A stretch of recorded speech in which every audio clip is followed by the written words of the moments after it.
한동훈 전 위원장이 언제 출마 선언을 하고 어디서 할 건지 이 부분을 취재가 된 겁니다. 자막 보시죠. 23일 오후 2시에 일요일 오후 2시에 출마 선언을 할 건데 장소가 어디냐? 여기입니다. 출마 기자회견 장소로 국회 소통관을 검토하고 있다는 저희가 확인을 했습니다. 국회 소통관을 한 이유는요. 지금 한동훈 전 위원장에게 원외 당대표가 되면 한계가 있다는 그런 나경원 의원의 그런 비판도 있었는데 원외 당대표의 한계를 정면으로 돌파하겠다는 그런 의지다. 국회 내에서 하겠다는 겁니다. 그러면서 출마 선언 내용을 이 장소가 의미가 있어지면 거기에 또 사람들이 관심이 있으니까 이 메시지에만 집중하기 위해서 원내 국회에서 기자들이 많이 있는 소통관에서 23일 오후 2시에 기자회견을 하겠다는 게 지금 저희 단독 보도 내용입니다. 이원정 의원님. 네. 국회는 결국 정치의 중심이고 민의의 중심입니다. 그러니까 그렇기 때문에 이번에 이제 정치의 중심인 국회에서 출발점을 이제 이야기를 하는 거겠죠. 예. 물론 지금 한동훈 전 위원장은 국회의원 신분이 아니기 때문에 본인 이름으로는 빌릴 수 없습니다. 그렇죠. 그러니까 아마 국회의원 이름으로 뭐 아마 다른 분 이름으로 아마 빌렸을 가능성이 높고 그 국회 출발점은 결국은 정통으로 출발하겠다 이런 의미겠죠. 왜냐하면 여의도 정치를 뭐 많은 비판을 하고 있습니다만 그러나 여의도 정치를 외면하고서는 정치를 할 수는 없지 않겠습니까? 국민이 뽑아준 국회의원들 또 여의도를 중심으로 하는 이제 정치의 어떤 공간 네. 뭐 이런 것들이 충분히 있는 것인데 예를 들어서 뭐 대통령 선거라든지 이런 걸 출마할 경우는 그 상징적인 의미가 있는 곳에서 꽤 많이 후보들이 많이 하는데요.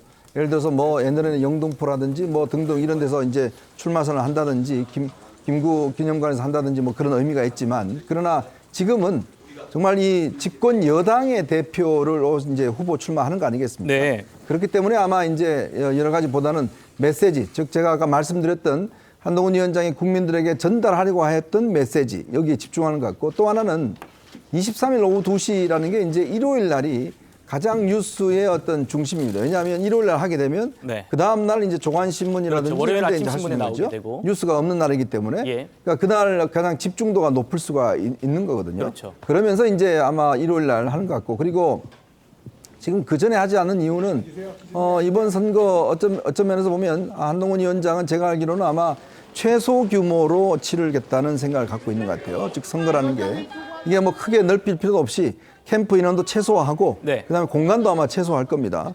그리고 이제 어떤 뭐 오프라인보다도 SNS라든지 이런 어떤 온라인 공간에서 어떤 활동들이라든지 이런 것들 아마 집중할 것 같은데 아마 이제 선거 일정이 잡히면 전국 순회 토론회라든지 이런 것도 잡힐 겁니다. 네. 뭐 그런 걸로 하기 때문에 예전만큼 좀 단촐한 그런 캠프로 출발하겠다 뭐 그런 생각으로 알고 있습니다. 네, 저희 단독 보도 추가로 더 들어왔습니다.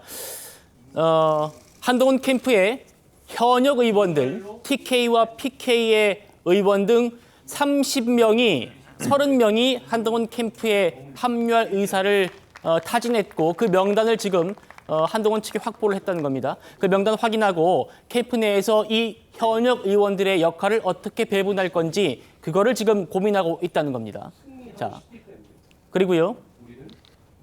이 중에는 친윤계 모임에서 활동했던 삼선 중진 의원, 저희가 아직은 실명은 공개하지 않았습니다만 친윤계의 핵심 삼선 의원도 이번 한동훈 캠프에 합류하겠다는 의사를 밝혔다는 겁니다.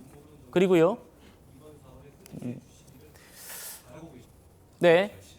한 중진 의원에 따르면은 당이 체질도 변화해야 한다. 그리고 국민들 보기에 혁신적으로 변화해야 한다. 그 중심에 한동훈이 있다는 얘기를 한 모양입니다. 자, 그리고요. 또 이런 내용도 있습니다. 적임자가 누구냐에 대한 공감대를 찾다 보니까 한동훈을 지지하게 됐다. 이게 또 중진 의원 얘기고요. 한동훈 전 위원장의 러닝메이트로 장동혁 의원, 박정훈 의원 등이 거론되고 있습니다. 정혁진 변호사님. 네네. 뭐 지금 수도권이 이번 총선에서 전멸했기 때문에 사실 뭐 PK, TK 의원 뭐 이렇게 저희가 뭐 구분하는 게 의미가 있겠나 싶기도 합니다만 어쨌든 지금 30명의 현역 의원들이 한동훈 지지 의사를 사실상 밝힌 셈으로 보이는데 어떻게 좀 평가할 수 있을까요? 글쎄요, 뭐 제가 봤을 때는 30명보다도 더 사람들이 많아질 가능성이 있는 게 이게 그야말로 눈사람 효과 아니겠습니까? 지금 대안을 아무리 찾으려고 해도 없잖아요. 네. 지금 대통령실에서 뭐 한 사람만 찾았겠습니까? 두 사람만 찾았겠습니까? 온갖 사람들을 다 해가지고 심지어 김재섭 의원까지도 생각을 했었던 거 아니겠습니까? 그런데 없잖아요. 현실이 없는 거니까. 그런데 권력의 속성이 아무래도 그 구심력 같은 것들이 작용할 수밖에 없는 거니까 저는 이거는 당연하다는 생각이 들고요. 그런데 제가 좀 황당하다고 생각하는 게 한동훈 비대위원장 92학번 아니겠습니까? 네. 92학번이면 80년대만큼은 아니더라도 운동권이 학생운동이 왕성했던 시점이었어요. 그런데 네. 한동훈 비대위원장 그때 뭐 했습니까? 학생운동 했습니까? 아니에요. 고시 공부만 했던 사람이에요. 그러니까 재학 중에 합격하지 않았습니까? 만약에 다른 짓 했으면은 그 재학 중에 합격할 수 없었을 거고요. 그다음에 뭐 했습니까? 변호사 해가지고 뭐 참여연대 들어가고 뭐 어디 들어가고 해가지고 그렇게 활동했습니까? 검사만 있잖아요. 평생 검사만 하고 법무부 장관을 했던 사람한테 어떻게 좌파 낙인을 갖다 찍습니까? 제가 봤을 때는 진짜 해도 너무한다, 황당하다는 그런 생각이 들고, 그다음에 저는 제일 황당한 게 뭐냐면은 지금 국민의힘이 100석밖에 안 되잖아요. 108석에서 8석 빼면 100석밖에 안 되는데 이 100석 가지고 힘을 갖다 똘똘 뭉치고 합쳐도 진짜 거대 야당을 당할까 말까 그런데 예. 이런데 말도 안 되고 상식적으로도 그 타당하지도 않은 그런 것들을 통해 가지고 음해하면서 108석밖에 안 되는 여당을 분열시키려고 하는 사람들이 저런 사람들이 해당행위라는 사람이지 어대한 이렇게 이야기한다고 해가지고 그게 해당행위라고 할 수 있을 것인가 저는 그런 생각이 듭니다. 알겠습니다. 한동훈 전 위원장 23일 국회 소통관에서 당대표 출마 선언을 한다라는 저희 단독 보도 전해드리면서요. 한동훈 캠프에 현역 의원 30명이 이제 사실상의 지지 의사를 밝히면서 합류를 타진했고 한동훈 측에서 이 30명의 역할 분담에 대해서 지금 논의를 하고 있다라는 점을 말씀드렸습니다.